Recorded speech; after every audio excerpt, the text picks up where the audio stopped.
Hello there. And in this episode, I want to talk about the three Abrahamic faiths, Judaism, Islam, and Christianity, in the way that they contrast with one another and elements of continuity between the three of them. And I want to do this through the book Islam and the Destiny of Man by Gai Eaton that I've mentioned and recommended before. And he brings quite a bit of insight into the ethos of the three religions and how they compare and contrast, which I think is really helpful. So I'm reading from page 59 of his book, and he says, in the Muslim view, Judaism nationalized monotheism, claiming it for one people alone, while in Christianity, the person of Jesus, as it were, eclipsed the Godhead, as the sun is eclipsed by the moon. Or again, Judaism stabilized this monotheism, giving it a home and an army, excuse me, but at the same time confiscated it. Christianity universalized the truth, but diluted it. Islam closed the circle and restored the purity of the faith of Abraham, giving to Moses and to Jesus positions of preeminence in its universe, and seizing upon the quintessential nature of monotheism, single-minded worship of the one, and upon the reflection of the divine unity in personal and social equilibrium, a balance between all contrary forces and between the different levels of human experience. Ibn Taymiyyah maintained that Islam combined the Mosaic law of justice with the Christian law of grace, taking a middle way between the severity of Judaism and the mercy of Jesus. And he said that while Moses had proclaimed God's majesty and Jesus his goodness, Muhammad proclaimed his perfection. In the same context, it is said that Jesus revealed what Moses had kept hidden, the secrets of the divine mercy and the richness of the divine love, and that Islam finally brought everything into perspective in the light of total truth. It has also been said that Judaism is the religion of prophecy, Christianity the religion of a person, and Islam the religion of God. In the words of Massignon, a French writer, Israel is rooted in hope, Christianity is vowed to charity, and Islam is centered upon faith. The latter is, of course, a Christian view of this triune diversity. Muslims would say that the Jews confined the true faith to a single people, and the Christians limited it to a single manifestation, whereas Islam proclaims that it cannot be limited or possessed in any way, or exhausted by any historical manifestation. At the very heart of Islam lies an almost ruthless determination not to impose human standards or the categories of human thought upon God, or to confine him with any definition. By the same token, human likes and dislikes can have no relevance to the objective truth, and the idea that we, his creatures, might judge God in terms of our own interests seems to the Muslim a monstrous presumption.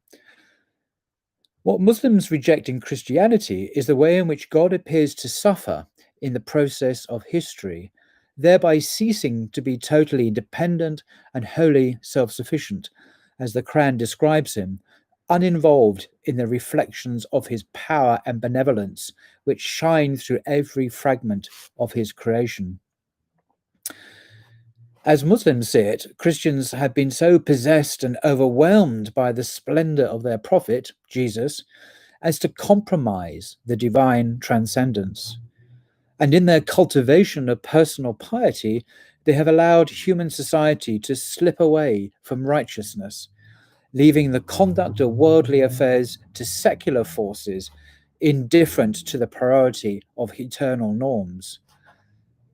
It has become necessary to redeem the situation, not because there were shortcomings in the message brought by Jesus or in the message brought by Moses, but because of what men have made of these revelations in the course of time, and the manner in which the balance characteristic of every divine message has been disturbed. A final and unambiguous statement of the truth was therefore added to what had gone before, delivered by a messenger of God who would interpret it and live it with undeviating precision. Moreover, the community shaped by this divine intervention was to preserve the message with scrupulous care and to carry it to the ends of the earth without any possibility of error or distortion.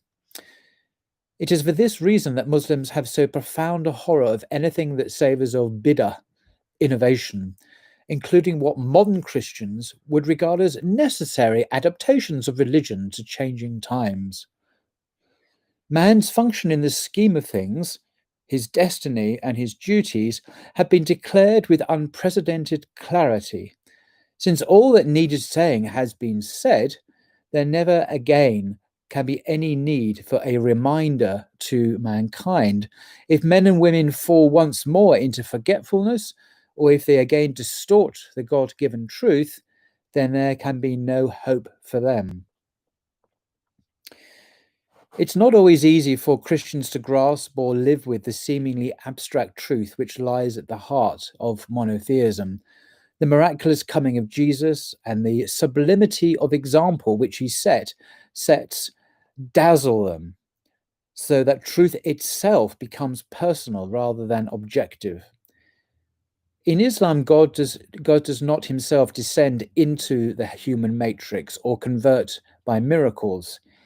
He makes known what he is and what he wishes, and this leaves at least some part of the task of redemption, which for the Christian falls with an all but crushing weight upon Jesus, to man as the vice-regent and earthly representative of God.